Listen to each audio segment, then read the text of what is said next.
pourquoi vous devriez adopter le contrat électronique pour votre entreprise. Déjà, un contrat électronique, qu'est-ce que c'est? Un contrat électronique, c'est un contrat conclu à distance, comme son nom l'indique, sans que les parties ne se trouvent sur le même lieu physiquement.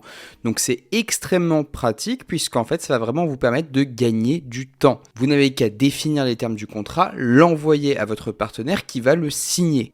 Donc il y a énormément de personnes qui me demandent si ce type de technique contractuelle est valable ou non. Alors, si on se pose et qu'on regarde les conditions de validité du contrat, donc elles sont énoncées à l'article 1101 du Code civil. Donc, le contrat est défini comme un accord de volonté entre deux ou plusieurs personnes qui est destiné à créer, modifier, transmettre ou éteindre des obligations. Donc, si on se pose et qu'on compare le contrat électronique à la définition qu'on a du contrat et des conditions surtout de validité des deux contrats, on se rend compte quand même qu'on est plutôt pas mal. Mais regardez plus encore. La préparation et la conclusion d'un contrat électronique sont en fait permises par l'article 1125 du Code civil qui va disposer que la voie électronique peut être utilisée pour mettre à disposition des stipulations contractuelles ou des informations sur des biens ou sur des services. Et le Code de la consommation va définir justement toutes les stipulations qui sont applicables dans les contrats entre un professionnel et un consommateur.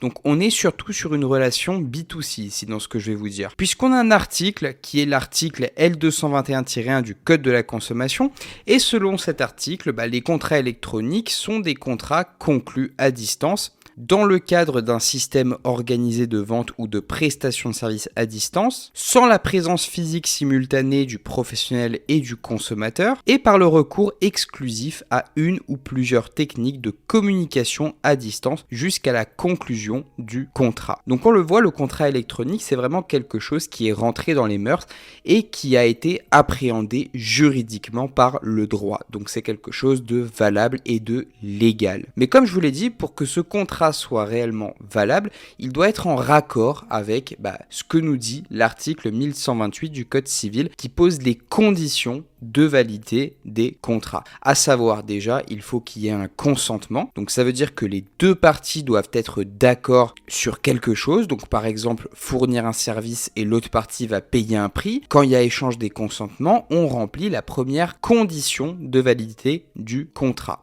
Ensuite, la capacité. La capacité, c'est est-ce qu'on est capable de contracter. Donc ça, c'est plutôt est-ce que vous êtes majeur, est-ce que vous êtes mineur, est-ce que vous êtes sous tutelle ou sous curatelle. Si vous êtes majeur et vacciné, vous pouvez contracter, vous avez la capacité contractuelle. Ensuite, le contenu licite et certain. En fait, c'est le fait que le contrat ne va pas porter sur quelque chose d'illégal. Le contrat ne peut pas porter, par exemple, sur de la vente de drogue, c'est logique.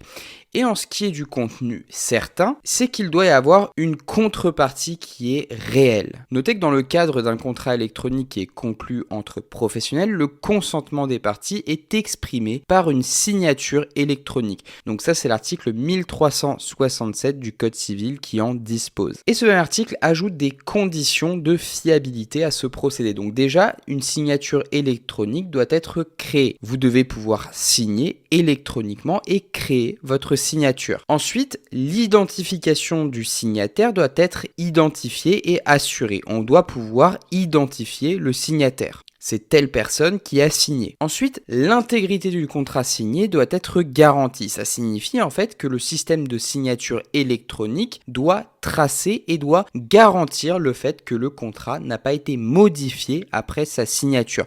Forcément, c'est logique puisque quand vous signez quelque chose, vous n'avez pas envie que derrière on vienne modifier le contrat après que vous l'ayez signé.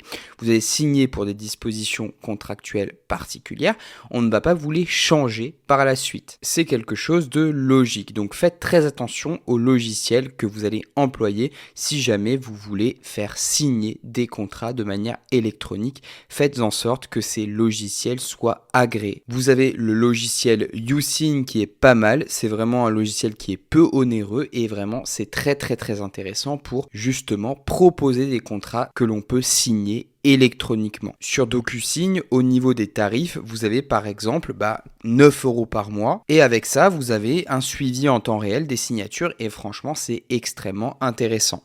Ensuite, le législateur consumériste, il a rajouté, pour protéger le consommateur lors de ses achats, certaines mentions aux articles 1127-1 et 1127-2 du Code civil. Il y a certaines conditions supplémentaires qu'un contrat électronique conclu entre un professionnel et un consommateur va devoir respecter pour pouvoir être valide. Ces articles-là disposent donc que l'offre en ligne doit être précise et détailler le processus de conclusion du contrat par voie électronique, à savoir les étapes à suivre pour signer le document, les moyens techniques de corriger d'éventuelles erreurs dans la saisie des données, les langues proposées pour la conclusion du contrat, les moyens de consulter les règles auxquelles le professionnel va se soumettre, et également le consommateur doit avoir la possibilité de vérifier le détail de sa commande et son prix total, et d'éventuellement de corriger certaines erreurs avant de les confirmer. Donc le fait de passer par ce genre de contrat électronique, ça a quand même pas mal d'avantages, puisque déjà, vous allez pouvoir les ranger beaucoup plus facilement. Vous les mettez et vous les protégez sur des espaces cloud, et comme ça, vous pouvez les retrouver extrêmement facilement,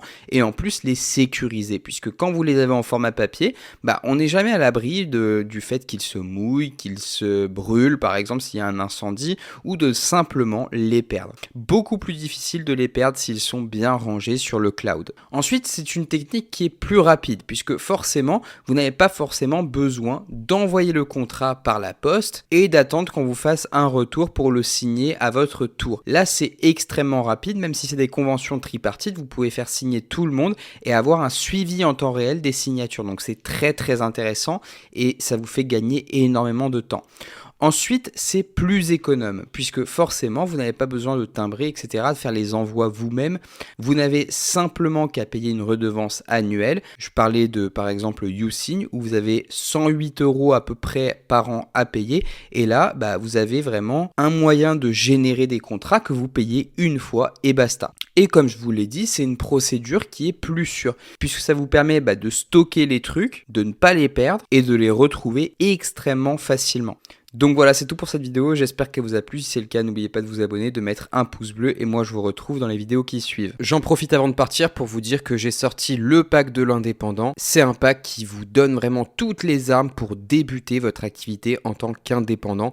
Donc vous avez vraiment 6 leçons à travers lesquelles vous avez vraiment un panorama complet de ce qui est l'exercice de l'activité entrepreneuriale en tant qu'indépendant. 6 leçons à travers lesquelles vous allez notamment apprendre à rédiger des factures, à tenir une comptabilité, à créer des conditions générales de vente. Bref, c'est vraiment pour moi le pack essentiel. J'ai regroupé toutes les infos que j'aurais aimé avoir quand j'ai débuté.